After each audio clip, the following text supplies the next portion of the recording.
Hello everybody, welcome back to the channel. If you haven't been here before, I'm Debbie and I'm normally on the vein of just reading lots of books, which to be honest there will be books talked about. I'll probably get the books out of the way first. But for Series Sunday today I decided to talk about the series that defined my childhood. So this is from books to TV series and one film series, which was the only one that really came to mind when I thought about like the film series I grew up watching, which does tie into the books, so I can imagine a lot of people will know where I'm going with that. So I've got a few books and then TV series that are kind of split up into kind of like the English side of things, the American side of things, because obviously there's a lot of American influence over here as well, and yeah, just kind of trying to put it by age a little bit as well. So let's start off with the book series that defined my childhood. The first thing I think of when I think of the books that I read when I was a kid, the first thing that comes to mind is Enid Blyton books. I read a lot of Enid Blyton when I was little. I loved reading the Famous Five books, the Secret Seven books, there was the St. Clair's and the Mallory Towers, and I think even my mother blames Enid Blyton for me wanting to go to a boarding school when I was a kid, because the books just made it seem like fun. I'll admit, between Famous Five and Secret Seven, Famous Five was the series for me. I still read the Secret Seven books, but Famous Five was just better in my opinion. Even though when it comes to the Famous Five, 4 of them were people and 1 of them was a dog. In a Secret Seven, all 7 of them were just kids. But I absolutely loved them. I'm kind of gutted that I don't have all the books anymore. Somewhere along the way I think we've just, through like moving house when I was a kid as well, we lost some, and then I think there was a point when I might have given some away to a charity shop thinking, oh, I won't read them again, and now I've gotten to a point it was just like I wish I held on to the books. Next, I'm going to talk, it's basically like the Goosebumps books, which ties into TV series, because I kind of grew up watching the Goosebumps TV series as well, but I mostly read the books. I don't remember watching many of the episodes of the TV series. There's only one in particular which I remember actually watching, and it was the, oh, what was the one? Was it Don't Go in the Basement or something? The one where there's like a dad growing something in the basement. Say Cheese and Die is always the one that I distinctly remember reading, and I think I read it quite a few times when I was a kid because it's like disturbing but also kind of hilarious at the same time. Basically the Goosebumps films did kind of traumatise me in a way when I look back on it, but I think kind of some of the best kids books do. After that I have written the Confessions of Georgia Nicholson. The Georgia Nicholson books I read a lot when I was a teenager, and I just love those. And when they did start adapting the films, I think, didn't they only do one? I don't remember there being more than one of the Georgia Nicholson books adapted for film. But I absolutely loved that film. Was that Full Frontal Snogging that was adapted? Angus Songs and Full Frontal Snogging, but they changed the title of it for the movie, didn't they? I think they thought that Full Frontal was be a bit much. Yeah, I just remember these books so much. So it says the first one was out in '99, I think, which was Angus Songs and Full Frontal Snogging, which I think, I'm not sure if Americans had that title, but that's what it was over here, and that came out in '99, so I would have been 10 when that book came out. And then the next one was It's Okay I'm Wearing Really Big Knickers. The next one after that was Knocked Out by Manunga Dungas, Dancing in My Nuddy Pants, and that's when it fell off in my hand. And then He Ate My Boy Entrances, Startled by His Furry Shorts, Love Is a Many Trousered Thing, Stop in the Name of Pants, and Are These My Bazoomas I See Before Me? Some of these I don't actually remember reading. I think probably the last 2. I definitely remember Love Is a Many Trousered Thing, but I don't remember the last 2, so maybe this is something I need to reread as an adult. But yeah, I absolutely loved these books. Yeah, I can't believe of all the books that I've mentioned so far, that's the one that I decided to delve into. But yeah, I just loved the Georgia Nicholson books, and yeah, the film version of Angus Songs and Full Frontal Snogging, which definitely wasn't called Full Frontal Snogging. What was it called? Angus Songs and Perfect Snogging was what it was called for American audiences. But yeah, that was just such a good book. It had Georgia Groom as Georgia, There was Georgia Henshaw as Rosie, Aaron Taylor-Johnson as Robbie, Eleanor Thompson as Jazz, Kimberly Nixon as Wet Lindsay. Oh, I'm just having such flashbacks to being like in my early teens and reading these books. Absolutely love them. The next one, I have to talk about it even despite the controversy around it now. Harry Potter. I grew up reading Harry Potter. How old was I when the first book came out is the question. So the first book came out in June 97. So I was 8 years old when that first book came out, and then I just grew up with it and I was absolutely obsessed. One of the books I got presented to me at my Leavers Assembly from primary school. It's got the stamp of my primary school like crest, like on like the front page of it. Yeah, that tells you how much it was part of my childhood. It was either the third or the fourth book that was presented at my primary school assembly. So that was when I was about 11.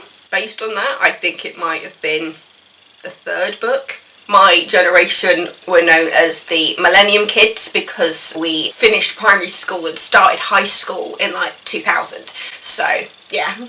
But The Goblet of Fire came out July 2000, so that might have been... Oh, it's basically, that's why I told you it was either the third or the fourth book.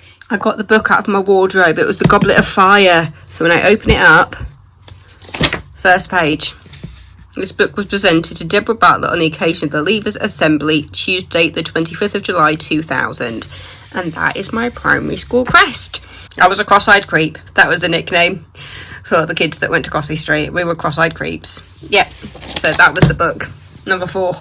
It was basically they were trying to find a way to kind of give us like a little gift as we left primary school, and so we all got to go to the local bookshop and choose a book that would be presented to us at our Leavers Assembly, which is really cute, and I will always have that. I just want to say I do not agree with the author, and at this point it does feel like the fans have reclaimed the series, and I am all for reclaiming it in the name of the fans and realising that Harry Potter wouldn't be what it is without the people that grew up with it and supported it.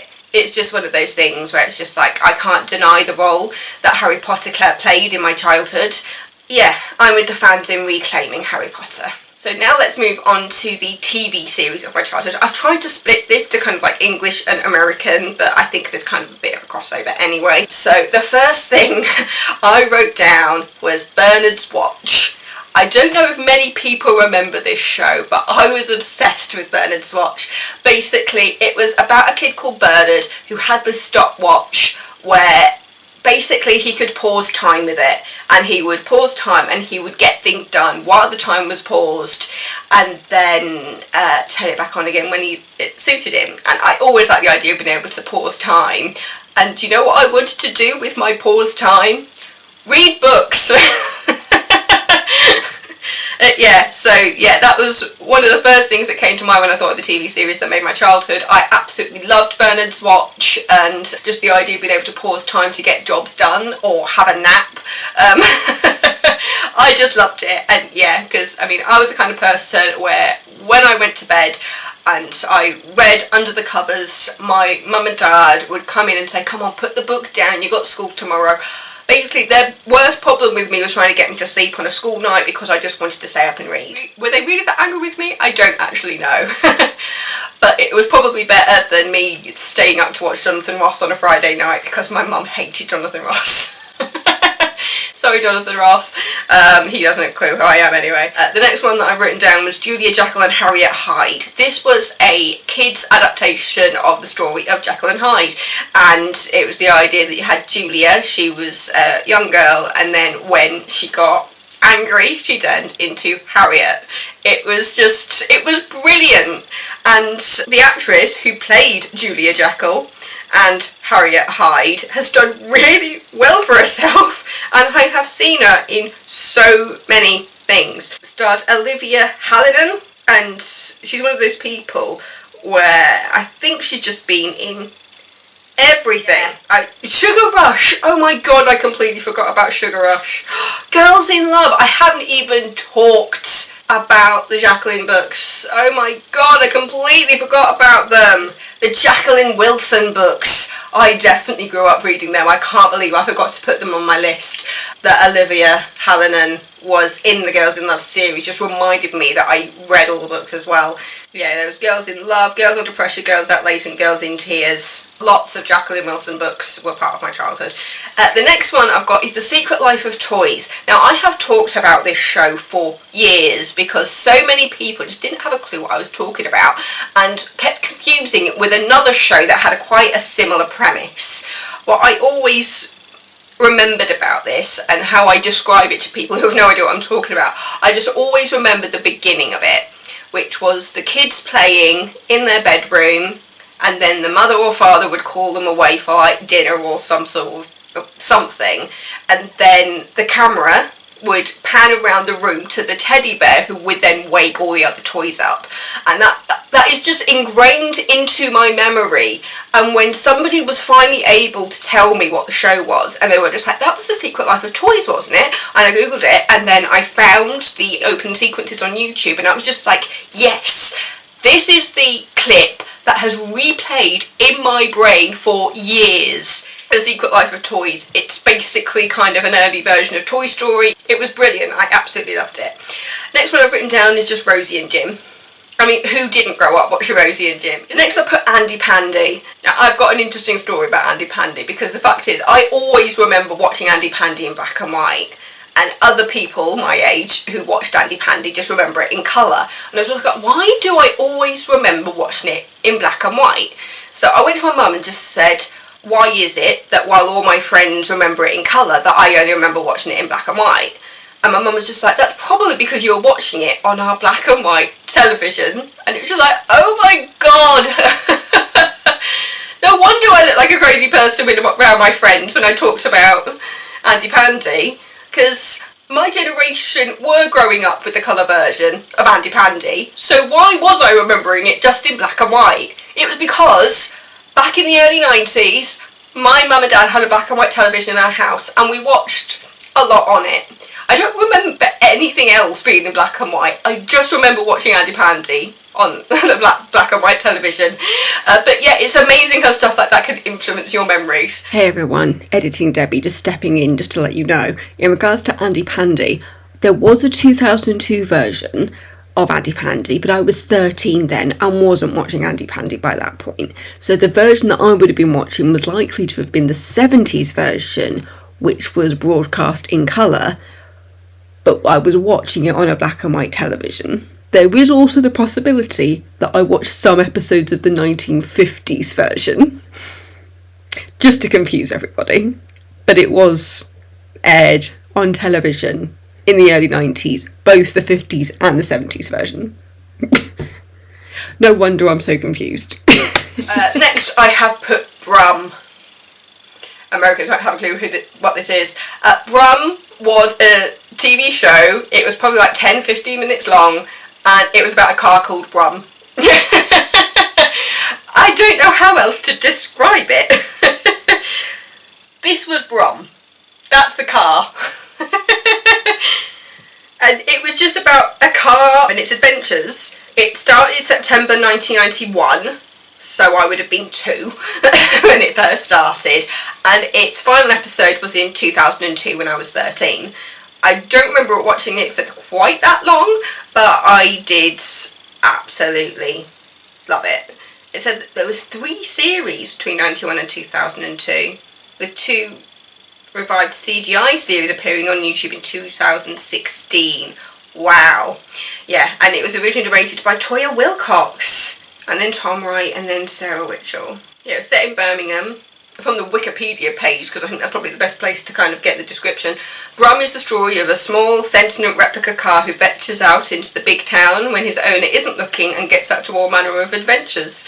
Each episode begins and ends in the same way, with Brum leaving the other cars in the motor museum when the owner's back is turned and heading out to explore Big Town before eventually returning to his place. It was amazing how expressive Brum the car was. After Brum I put The Worst Witch, and there was a film, there's been a play of it now, or a musical, and it was just basically about, it's kind of like early Harry Potter in a way, just done from the female point of view, of a young witch coming into her powers and the hijinks that she has at a school for witches. It was just brilliant. Next I'm kind of moving onto the stuff that I watched on like Disney and Nickelodeon. So this isn't all in, I think the majority of this is American, but I think that one of them might have been Australian, and that's Round the Twist.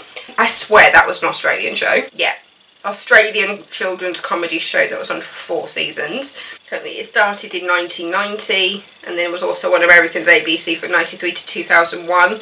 So yeah, this was like, but I swear I remember watching this when I was like early teens.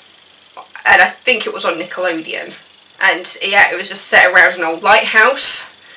And there was the Twist family, 14-year-old twins Pete and Linda, 8-year-old son Bronson, and father Tony, a widowed artist who makes sculptures. And it would involve like surreal supernatural adventures. Sabrina the Teenage Witch. I absolutely loved Sabrina the Teenage Witch. Again, I cannot remember how old I was when it first came out. 96. So it was actually the year that I moved up to Yorkshire. And so I was 7, and I just loved it. I've always had a thing about witches anyway. Based on the fact that some of my things are like Worst Witch, Harry Potter, that kind of thing. And Melissa Joan Hart as Sabrina, Beth Broderick and Caroline Rhea as Zelda and Hilda, and obviously the ultimate perfection, which is Nick Bakay as Salem, Saberhagen. Someone brought catnip, I swear I had nothing to do with it. Even as an adult, I appreciate Salem kind of probably the most when I think of like the best part of Sabrina. Obviously I loved like Sabrina, like the love interest and everything else going through and everything like about her like coming into her powers. I remember the first film of Sabrina with Melissa Joan Hart, and I absolutely love that film. That film had Ryan Reynolds in it, you know, it was genius. But yeah, for me it was all about Salem, and to be honest, it still lives up, Sabrina does to me. Clarissa Explains It All, it got Melissa Joan Hart. Yeah, those are kind of like the Nickelodeon ones that I mainly remember watching. And then when it comes to Disney Channel, it was all about That's So Raven. That's So Raven was probably my favourite one. I loved the friendship between Raven and Chelsea. And I think they're incredible singers. Like, I think a lot of people kind of sit on Annalisa van der Pol and don't actually realise just how talented she is. Her version of A Change in Me from Beauty and the Beast, because she was in Beauty and the Beast on Broadway. There's clips of her singing that song and it's absolutely incredible. So if you have not seen the clip of Annalisa van der Pol, was it on The View that she sang it? I can't remember. I just remember seeing this clip of her singing A Change in Me from Beauty and the Beast on like an American show, and that made me completely fall in love with her singing voice. But yeah, so That's So Raven was probably the main one for me when it came to Disney. I did watch Lizzie McGuire, but I probably didn't watch it as religiously as I did That's So Raven. And then in brackets I have put Wizards of Waverly Place and Hannah Montana, but I watched them when I was an older teenager. At this time of my life I just recognised that these were like family shows, so I feel like the later generation when it came to like Wizards and Hannah Montana and The Sweet Life of Zack and Cody, I was an older teenager when I watched them, but they were just such good family shows that it didn't feel like it was aimed just for kids. I don't mind the fact that when I look back I was watching them as like 16, 17-year-old. So now we're moving on to the older teenage years. So I've got The Nanny.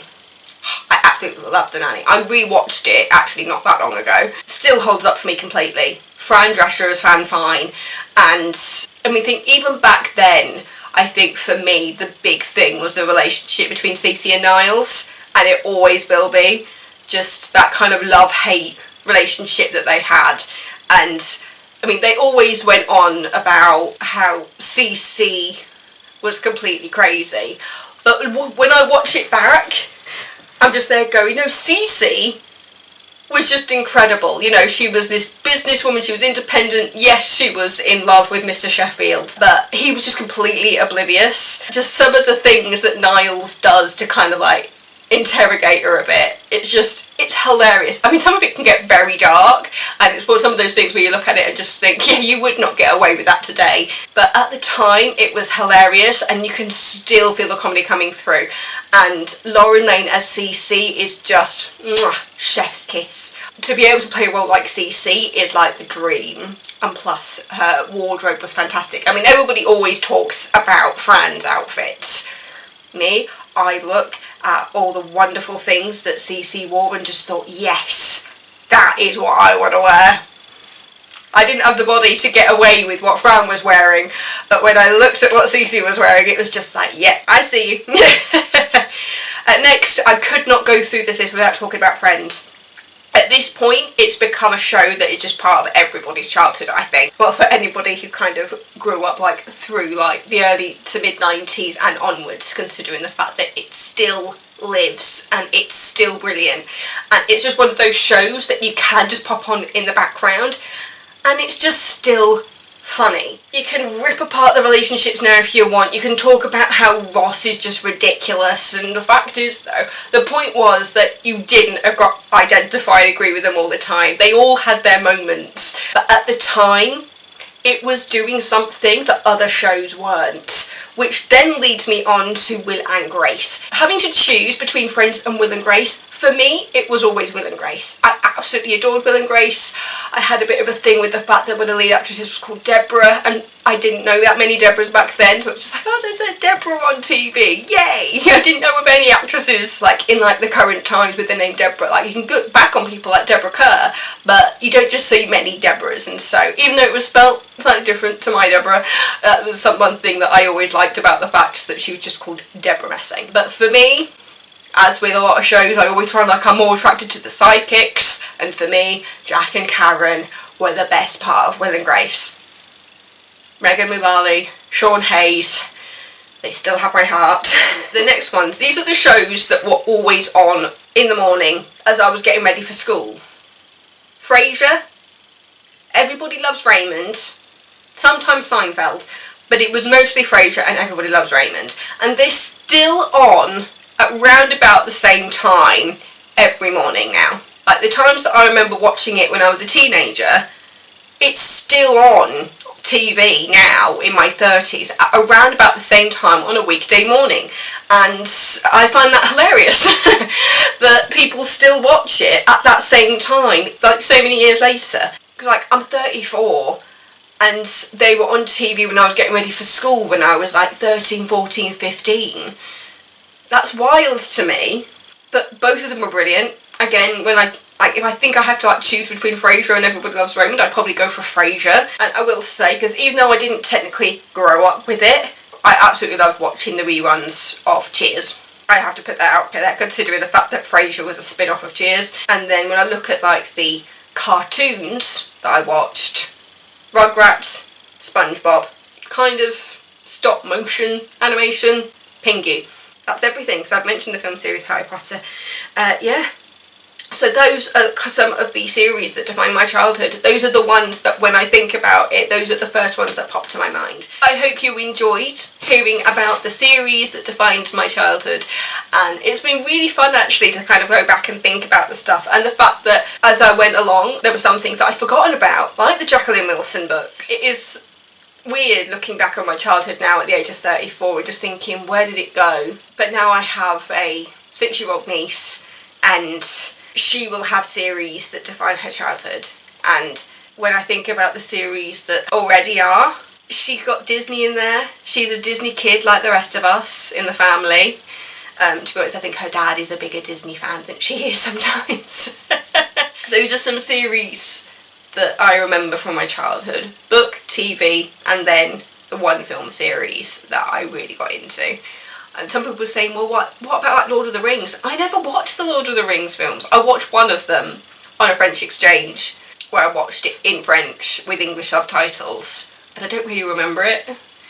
And now that I have read the books, I am thinking about watching the films, but I just haven't gotten around to it yet. Thank you so much for watching. Don't forget to subscribe if you're not already. I upload on Wednesdays and Sundays, and yeah, I'm just having a good time over here. Thanks for watching. Mwah! Stay safe, everybody. Bye!